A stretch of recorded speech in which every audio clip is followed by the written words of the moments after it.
Grace and peace on this July 8th. We continue in Solitude Week as an unexpected virtue. I open with a quote from Thomas Merton, who is a spiritualist for our Christian tradition.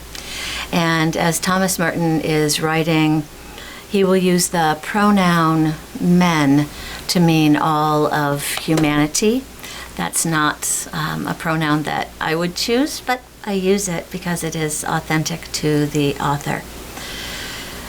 Not all men are called to be hermits, but all men need enough silence and solitude in their lives to enable the deep inner voice of their own true self to be heard at least occasionally.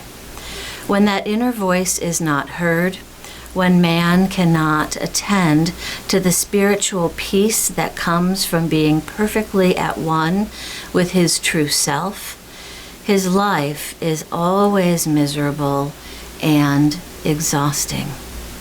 For he cannot go on happily for long unless he is in contact with the springs of spiritual life, which are hidden in the depths of his own soul. If a man is constantly exiled from his own home, locked out of his own spiritual solitude, he ceases to be a true person. He is no longer living as a man.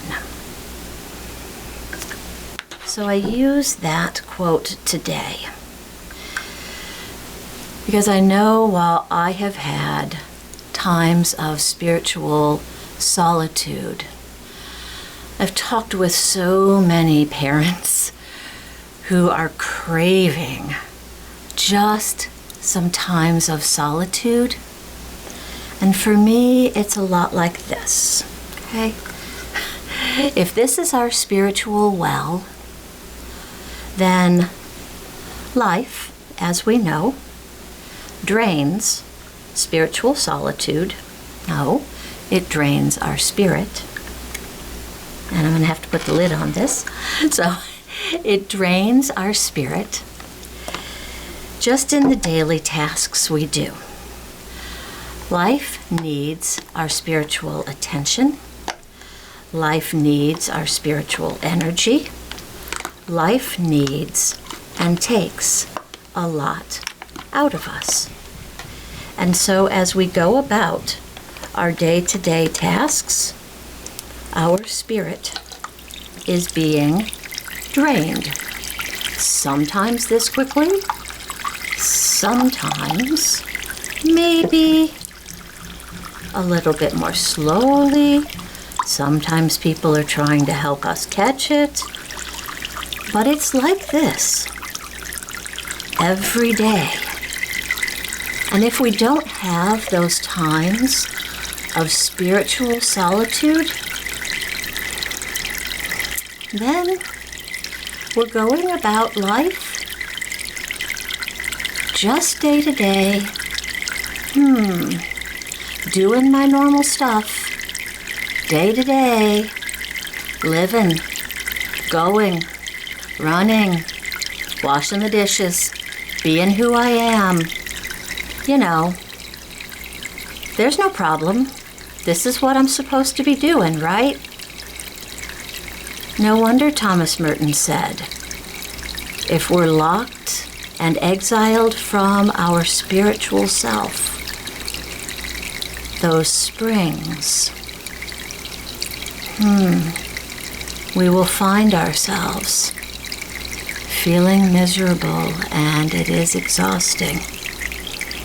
But when we're able to find that spiritual time of solitude and to be with the God of abundance, the God of grace, the God of glory, the God of hope, the God of love, the God of abundance. Oh my gosh. The God who can pour out faster than we can receive. Look at what happens. Seeking times of solitude even just small times of solitude. Makes a world of difference, doesn't it? Makes a world of difference.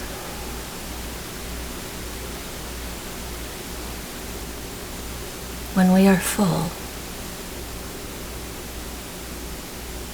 then we're able to fill others. God's amazing.